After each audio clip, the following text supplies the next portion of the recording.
Fountain does two things. Number one, firstly, Fountain is a podcast app. So it does everything that you'd expect your favorite podcast app to do in terms of searching for podcasts, saving podcasts, and things like that. But the two differentiators are number one, as a listener, you can create and share clips of the favorite moments from your podcast. And obviously, we see podcasters doing this already, but this just brings that ability to the listener. And you can see clips from people you follow within Fountain, but you can also share them on external social media. And then the second thing that differentiates Fountain is you can support your favorite pod with Bitcoin over the Lightning Network. And you can do this as you listen. So a good way to think about that is it's kind of like Patreon, but actually in the podcast player. And there's a whole set of benefits that get added by doing it that way. There's a real technical hurdle to understand how this all works. And what I'll do right now is I'll throw out some of the biggest problems that I see, and then you'll tell me how you'll solve them for the entire industry. So there's a few challenges I see ahead. One, how do I get Bitcoin? So somebody hears about it, they see it, they hear me talking about it on this podcast, see you talking about it out on social media and other podcasts. Obviously, Pod News and James Cridland, they cover that a lot over there, the benefits of. So people say, oh, God, where do I go to get this Bitcoin stuff? And then two, how do I know like what I should be paying creators? How do I make that calculation in my head, sort of teeing up the value for value thing for you? But those are the things that I've heard from normal podcast listeners. I don't even know where to get Bitcoin. And when I get it, like, how do I know how much I should be giving out? Because I just bought this. I don't want to give it all away yet. These are all my chips. I just went to the casino and I bought all these chips. I don't want to just give them all out. How does one balance that? Yeah, great questions. So the first question, how do I get Bitcoin as a listener? I think it's really important for people to understand that Bitcoin is an inevitability. And it's not just Fountain, it's not just Podcasting 2.0 that are pushing for Bitcoin adoption. This is happening in every vertical and in every industry. So whilst there are challenges right now in terms of UX for people buying their first Bitcoin and bringing that Bitcoin into Podcasting 2.0 apps, this is a problem that's going to be solved. We saw last week Cash App have now added Bitcoin Lightning support to their app for all US users. And this is an example where before that happened, you had, I think it's around 60 million Cash App users in the US that wouldn't have been familiar with Bitcoin and Lightning, which is the second layer of Bitcoin. But now you have 60 million Cash App users that are familiar with that and know how to pay a Lightning invoice. So I think at a high level, right now, there are challenges and you do have to educate listeners on how to get their first Bitcoin. But this is something that if there are podcasters listening, you don't have to do that job alone. And actually, you have the biggest tech companies in the world that are going to do that job for you. So this is coming. Every person, in my view, will soon understand what Bitcoin and Lightning is and how to use it. And I think the opportunity is to get out in front of that and start talking about it before it becomes the norm. So, I think that's the first question. I think the biggest player at least in the social media space, from what I know anyway, is Twitter, because I've enabled, I forget what they call it, like specifically, but I've enabled lightning tips, is I think what they might call it. You see a lightning icon, which might be just be an emoji, a lightning emoji, but you can go and you can enable that in your Twitter bio. People can send you tips right on Twitter. So they're pushing towards the sort of creator economy getting enabled by payments over the Lightning Network. And now I think yesterday they launched or are launching that connection to NFTs, which is a whole different conversation. I don't want to take it that way, but from a company perspective, I see Twitter really spearheading that from your big social media presence brand. I think they're doing a fantastic job for it. Once a user downloads and installs Fountain, which I think everyone should do to try it out, you have a process to get people to purchase Bitcoin right from Fountain. What does that look like to illustrate that for the listener? Yeah, so right now you can't actually purchase Bitcoin within Fountain. We want to eventually offer that. But right now, as a listener, you have to purchase Bitcoin on either an exchange or a wallet that provides the purchase service. So we would recommend a Bitcoin wallet called Blue Wallet.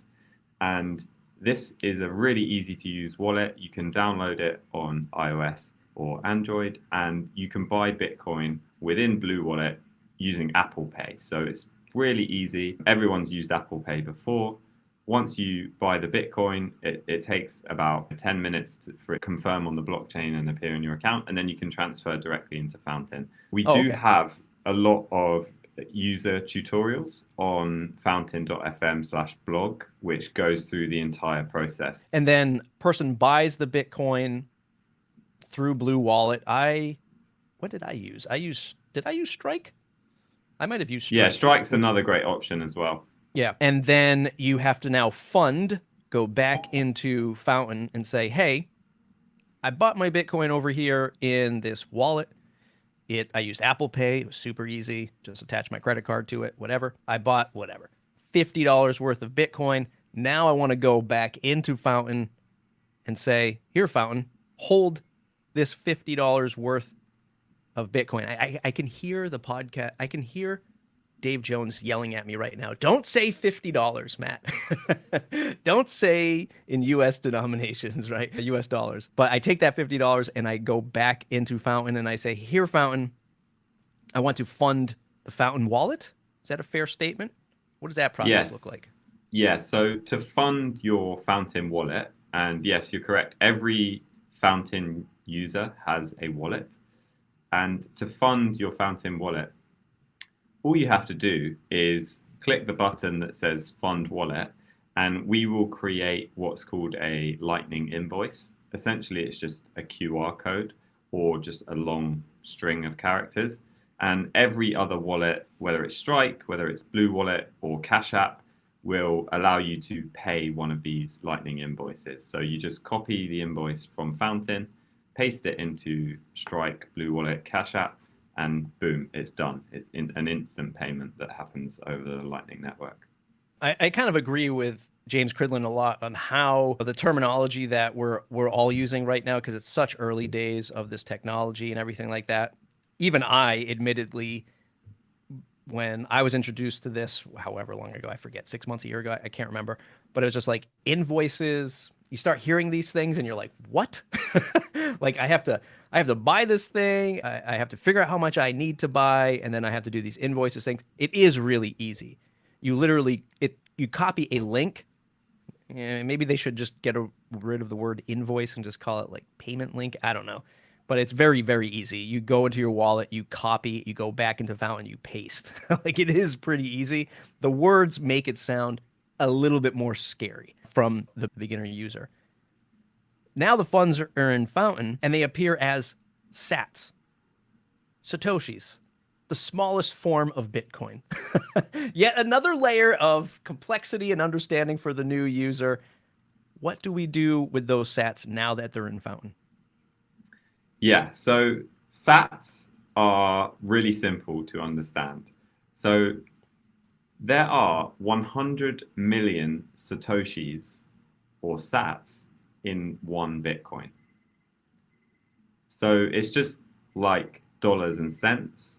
You have Bitcoin and Satoshis, or sats for short. And it's easy if you think about a quick conversion in your head. So for me, the rough conversion that I do in my head, because obviously Bitcoin's price goes up and down, it's a bit volatile, but roughly you can think of 2,000 sats equals $1. At the moment, it's actually about 2,200, but roughly that's how I think about it. 2,000 sats is $1. And so when I am choosing to support some of my favorite podcasts, I will use that rough conversion and I'll say, okay, how much did I enjoy this episode? How many sats am I going to send? And just to quickly explain the two ways that you can support podcasts using Fountain. Number one, you can set a per minute stream value in sats. And this is really cool because you can kind of just pay as you go, and it's all optional. And we can get into more about the value for value ethos. But yeah, you can set a per minute sat value. So for me, I will normally set 50 sats per minute, maybe 100 sats per minute, maybe 200 sats per minute, depending on how good I think the episode is, or some shows I will set more than others. Again, just depending on how much value I've got from that particular podcast. And so that's one way of sporting. And then the second is you can send a boost, which is just a one-off payment, and you can attach a message as well. And so normally I would boost maybe 2,000 sats, which is $1. But the amazing thing about this is you can boost as low as you want. So I could boost 10 sats if I wanted to. That's the really cool thing here, is we do actually have micropayments for the first time. For the listener who has, never ventured into crypto, which I think would be pretty hard to not be exposed to this by now, especially if you're in the podcasting, you're a podcaster, you're ahead of most people, right? Who don't know how to even turn on a computer or whatever. But you've launched a podcast. You are fairly technical, even though you might not think you are. You've probably heard of this Bitcoin thing by now. Right now, I'm just taking a look at my phone. We're in a little bit of downtrend, but one Bitcoin is, in at least US dollars, $38,839.95 in US dollars. Chances are you're not going to buy one Bitcoin to try this out. You're going to buy a very, very small fraction of that, which again, you open up your Strike wallet, your Blue wallet on your phone, you buy whatever, $50 worth, and that's a tiny, tiny chunk, tiny piece of that Bitcoin. You bring it into Fountain. Fountain, I'm throwing up air quotes, turns it into sats. It's represented in Satoshis. You got this big bar of gold. You didn't buy the whole bar of gold. You took a little nugget off of it, and then you brought it into Fountain, and then you're going to shave little pieces off to give out to creators in some very fun and interesting ways. Now, what I did was I really buried the lead on how you think about controlling how much of this stuff you give out to creators. Because to me, that's one issue with this whole setup is, man, sometimes people are like, I'm just experimenting here. $50 is a lot of money for me, and do I just want to give this all away at once? What are your thoughts on the right value point? You mentioned some podcasts you do 100 Satoshis, and others you do 200 per minute. Do you have a favorite way to look at value for value when you're looking at these podcasts? Great question. I think what I would say is, for anyone trying out Fountain, just start where you're comfortable. So you don't have to top up $50. You could top up $5, which would be roughly 10,000 sats. And then you could stream 5 sats per minute, for example. And that 10,000 sats would go a long way. What's really interesting about this, though, is as a podcaster, even if the amounts that you're receiving are very, very, very small, you're still receiving financial value, and you're also receiving a signal from your listeners that they're really enjoying your content and they get value from it too. One of the things that we're thinking a lot about is how can we provide more insight into, for example, how far through the episode did your listener get? Because that's never been possible before with podcasting, obviously, because of the nature of RSS. So if your listeners are streaming you even 1 sat per minute, you'll be able to tell exactly how far through the episode they got. You'll be able to tell, did they skip any parts of the episode? You'll be able to tell which episodes did people drop off compared to other episodes. So I think that's one of the really interesting things about this is, yes, it's cool as a podcaster to get paid in Bitcoin from your listeners, but actually the data that sits on top of these micropayments is actually the real valuable thing. And there's so much that we're going to be able to do with that. It's still early, but I think for the podcasters that are able to experiment with this early, I think there's going to be really, really exciting things that you can start to do, whether it's the content format of your show or just the way that you actually interact with your audience. Because that's another really interesting thing for me personally. When we first launched this, I thought that the value would be all on the podcasters' side. I thought this was going to be great for podcasters. They'll get paid and they'll get all of this additional data. But actually, it's really valuable for the listener too, because it provides this connection that was never there before. Because you're listening to an episode, you hear something that you like, or you hear something that makes you want to interact, and you have the power to do so right from the app. And because you're attaching a financial value to the message that you send, that it's more than likely that that podcaster is going to see the message. So for me, when I'm listening on Fountain, I know that I can connect with the host. And I know that if a lot of people are trying to connect with the host, maybe I just need to pay a bit more to get my message through. And I think that's what's incredibly exciting, is it provides a connection between the listener and the host that hasn't actually been there before. Correct me if I'm wrong. Again, I can feel Dave Jones and Adam Curry breathing down my neck right now. Breathing down my neck right now. It's not a technology. It's a methodology, right? It's a movement. So here's what I love about it. This is what everyone, well, at least me, has always wanted from every sort of media company ever.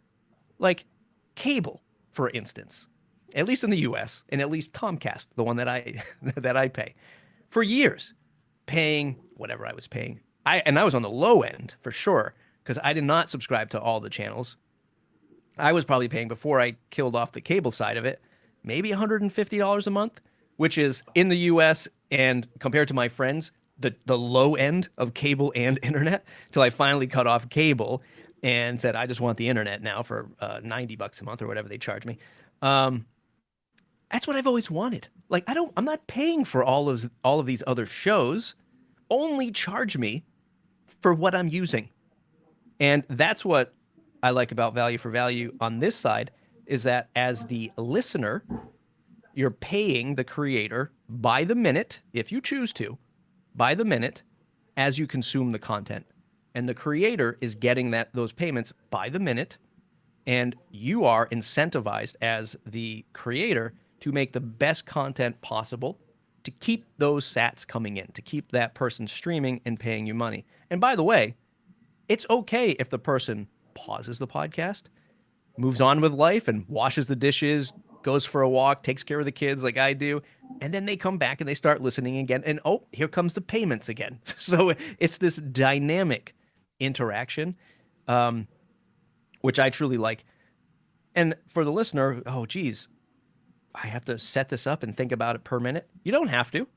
You can opt out of the minute streaming, but what you can do, as Oscar was alluding to, is click on this button in the Fountain app to send what's known as a Boostogram, which I've covered on the YouTube channel before, and we'll link that up in the show notes, where you can say, hey, that was a funny moment. That was a great moment in this podcast. Or the creator said, hey, it's time to support the show. Send us a Boostogram. And you click a button, and you send them a chunk, a bigger chunk of your Bitcoin, of your Satoshis. And you say, hey, that was a funny moment at the 7-minute mark. Laughed my head off. Here's 1,000 Satoshis. Here's 2,000 Satoshis. And you send a message along with that. And that's the connection that Oscar was getting at, is one of the things that we desire as podcasters. God, I just want that feedback. I want to hear from people. And I want to hear from people dynamically in the app. And that's where Boostograms comes in. How do you see Boostograms evolving, at least in the context of Fountain? How can it get even better? Yeah, that's a great question. And I think you explained how they work really, really well. How can Boost get better? I think there's two things. First of all, I think we just needed to make it easier for new Fountain users to send that first boost, because right now, as you've said, there's a lot of steps between a user downloading Fountain and the ability to actually send the first boost. So that's one thing. And then the second thing, I think, is just taking the message and doing more with it. So whether that's the ability to view the boost messages somewhere else other than, because right now, one of the super interesting things is a lot of the early adopters to this are Bitcoin podcasts. And a lot of Bitcoin podcasts will be set up to receive the sats, but they won't actually see the message. So I think the first thing is just take those messages and display them in better places. So whether there's, for the episode, a top list ranked by the boost value such that people can see, okay, who is this episode's top supporter? And then maybe you could see that at the show level as well. So who's the top supporter for this podcast this month or this quarter or this year? And I think there's a lot of it feels really good as a listener to be a top supporter, and I think that could actually drive a large number of more people sending larger amounts. So yeah, I would say that's how we can make them better, and we're working on a few things like that. Like we had a feature in Fountain at the end of 2021 that would allow users to share their top supported shows for the year. And that went down really well. We had Fountain users sharing that on social media, on Twitter, tagging the podcast and saying, hey guys, look, I've sent you 100,000 sats in the past 3 months, which is, call it $50. And that's incredible. $50 from one of your listeners over a 2-3 month period is really powerful. So I think, yeah, making the boost more public in a way that, of course, is user controlled, I think that's going to really drive more adoption of this and turn it into something that podcasters can use more in their content as well. Reading out the top messages for the month, for example. So one of the things that we do here at Castos is, one, we are moving in the direction of supporting a Lightning node address in the feed. So the value for value block. Am I saying that correctly? We're supporting the value for value block. That's coming soon. It actually might be live depending on when this episode goes out, but listener, don't hold me to it. If you're a Castos customer, just check our blog. It'll be posted there. I'll be talking about it on the YouTube channel, but it is coming soon to support these types of things. Now, I'm saying all of that because the listener might be thinking, okay, this is the way I monetize my podcast. This is the way I'll move forward and monetize my podcast. And again, the whole team, the whole community at Podcasting 2.0 is probably, yes, that is the way. And I say, not fully yet. And I'd love your feedback on this, Oscar. And I know you're biased, because this is where I disagree slightly with Adam and team. Is you still got to do all the things to get all the money. That's the way that I roll. And I would still turn to doing PayPal links, buy me a coffee links, private podcasting here at Castos for a premium membership. I still say if you can sell direct ads and go directly to a sponsor and you manage the relationship and the value price point there, you do that. I'm not a fan of ad networks because that dilutes the value and dilutes your content. But I still think you don't just give up everything yet for this Bitcoin thing. I say this Bitcoin thing. I am full. I love this stuff. I'm just saying Bitcoin thing because I think that's how a lot of people might be thinking about it now. But you have to do all the things right now because you got to make the money. You got to make the money to survive.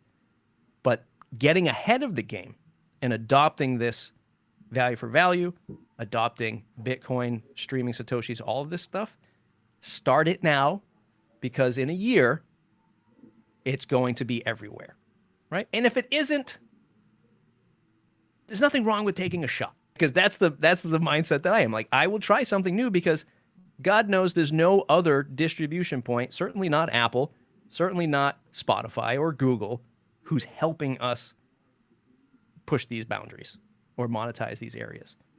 So still do all the things. Just add this to the list because you want to be ahead of the game. Fair statement, or do you think I'm crazy? No, I think you're absolutely right. I think right now, value for value through Bitcoin Lightning payments is not right now a replacement for your existing monetization. So yeah, continue to do everything else, but start testing this. I think my personal view is in the future, this will be a viable replacement for adverts, but we're not there at the moment because of where Bitcoin and Lightning adoption is. However, remember what I said at the start of the episode. Cash App launched a Lightning integration last week, 60 million US users. This is inevitable. And as a podcast, if you can be early to what is probably the biggest technical change to the way payments are sent on the internet, it's going to be incredibly beneficial for you. And I think it's best to start early and start testing out how you actually ask for these payments, because that's one of the, I think, biggest challenges is how do you fit it into your show? How do you ask people? How do you reward people for actually supporting you? So yeah, I don't think it's a replacement for the other monetization tools right now, but I do think we'll get there. And I think the podcasts that are gonna have the most success with it will be the people that are keen to get in early and experiment. So, listeners listening, and she's saying, why doesn't this exist on Apple Podcasts, right? So my average listener can just give me this through Apple Podcast or one of the most popular third-party Apple podcasts, which is Overcast. Why isn't it available there? Why aren't we seeing more adoption? And when will you get acquired by Apple? I think the adoption is an inevitability, and I think it's only a matter of time.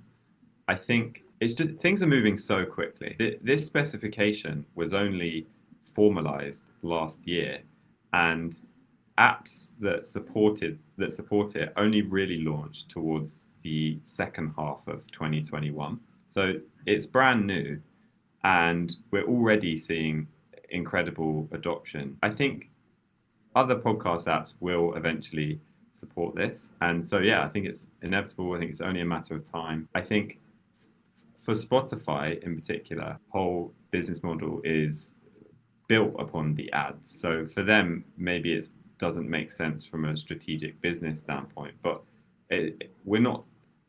we shouldn't be thinking about the success of Spotify's ad business here. We should be thinking about the success of individual podcasters and the relationship that they have with their listeners. So that's not something that really I think about too much. But yeah, I think it's inevitable that this will be adopted everywhere. And just another point to mention, this obviously we're talking about this in the context of replacing existing monetization methods, but there are actually things that are new with Bitcoin Lightning that weren't possible before. Because if you have somebody, let's think about international audiences for a second. If you have anyone listening to your podcast from the other side of the globe, which I would suggest to any podcaster, if you're putting out valuable content or entertaining content, like why wouldn't you want people all around the world to be listening? How are they going to pay you? They're not going to be able to pay you right now. Between the fees, between the payment methods that you choose to put in your show notes not being supported in that country, they're just not going to be able to. The payment methods are not going to be supported. Bitcoin Lightning is the first global payment technology that anybody can pay without having to, sign up to a service, without having to be supported country by country by that particular payment service. So it actually provides something new. It's not just a replacement. And for me, that's why it's so exciting. You're absolutely right. This universal payment, I think, is tremendously, important. Fountain, how are you going to stay ahead of the pack to be top of mind? I think out of all of the new podcast apps that I've looked through, newpodcastapps.com, you stay ahead of the game. I keep seeing you launch new features, new marketing. You keep refining the design, which is awesome. You and I chatted many months ago, I think, over Twitter DMs when I think you rolled out transcriptions, and I was like, what the heck's going on with transcribe? I'm clicking transcribe. I don't see it. I'm trying to but now it's much more improved. What other new features have you launched recently? Anything new coming that you can hint at? Yeah, definitely. I think the number one focus for us is to just make the core listener experience on Fountain the best experience out there. So we're really focused on bringing feature parity compared to all of the other podcast apps. So our goal is no matter which podcast app you've come from, when you arrive at Fountain, you should have every feature that you had previously. So there's a lot that we're doing there around supporting CarPlay, around supporting smart audio features like skip silences and voice boost. So for any of our listeners, just be patient. That's the number one focus for us. And then, of course, just continuing to explore all of the new possibilities with Podcasting 2.0. So adding support for more Podcasting 2.0 tags, and also particularly with value for value, as I talked about before, just surfacing the actual boost messages and the payments in different areas. And then, yeah, obviously the clipping as well is something that we're still very focused on, because we believe that there's incredible content out there locked away in podcast episodes. And take your average podcast. If you get a new listener coming to your show page in any app and they see hundreds of episodes, what do they do? Like, where do they go? It's impossible. So with clipping, we hope to give podcasters a new way to surface the best content from their shows and just allow users to kind of have a taste of what's available and then make a full episode decision based off of that. So a lot more coming with the clipping as well, in terms of creating playlists and sharing clips around in different ways. So yeah, lots to do. But I would also say, if anyone is listening who is a Fountain user or has any feedback, just feel free to email me, and we're going to build everything that people want to see. So yeah, lots to do there. I can see the listener can't see you, but I can see you thinking about all of that as you're saying it, like lots to do. And I could see you formulating the master plan on how to approach that. Listener, it's easy to get started with Fountain, with this Bitcoin thing. You go to fountain.fm. I got that right, correct? Yeah. Fountain.fm. You download the app, you get it on your mobile device. You can check out some others. We're all supporting each other at newpodcastapps.com. You can check that out too as well. But go with Fountain first. Download Fountain, install it, try it out. You buy your Bitcoin. Let's say $5, $50. You don't have to go crazy. You use either Strike or Blue Wallet. You copy, you paste a link back into Fountain, funding Fountain, putting that money. Say, hey, take my gold bar, slide it into the Fountain app, and now you have your money to play with. You have your chips. You're at the casino. It's time to play. You search for your favorite podcast. They're probably not enabled yet. They're probably not on the Lightning Network yet, but you find some that do. And I think Fountain indicates it with a little lightning bolt right next to a podcast. Yeah, that's right. We also have a featured list. So as soon as you hit the search icon in Fountain, you can see a list of all of the Lightning enabled podcasts. And I would also say that if any podcasters are listening to this and thinking, hey, I'd love to get set up to receive Bitcoin from my listeners, we can also help with that. We're testing out a feature that gives podcasters the ability to get set up really easily and also read those incoming messages. So if you're interested in that, feel free to send me an email, oscar@fountain.fm, or you can reach out via the website as well. So you find your favorite podcasts, and then you can set that per minute stream. Or if you're a little afraid to burn all your chips at once because you're listening to podcasts, you're just experimenting this, you can just opt to do Boostograms. Send your favorite podcast creator, a Boostogram, send them a message. I'll use the ugly 3-letter word, send them a tip. You send them this little denomination of money. You say, hey, great job, Oscar, on this podcast. I laughed, I cried, I learned something. Here's 5,000 sats with a message. And then hopefully the creator on the other end is doing their Boostogram corners, which is like a thing where podcast hosts read off the Boostograms that they get. And everyone is happy. The creator's getting supported. You're happy because you're supporting the creator. They continue to create some of your favorite content, value for value. Again, Oscar, thanks for hanging out today and talking to us about Fountain, educating us a little bit more on Bitcoin and how the whole thing operates. One more time, it's fountain.fm. Where else can folks find you to say thanks? Yeah, fountain.fm, download the app, or you can find me on Twitter. I'm @MerryOscar. And yeah, we'd just love to hear your feedback, whether you're an avid podcast listener or you're a podcaster and want to play around with some of the stuff that we've built. Yeah, just send me an email, oscar@fountain.fm, and would love to. Awesome stuff. It's the Audience Podcast. Go to castos.com/audience. We'll roll the outro clip right now.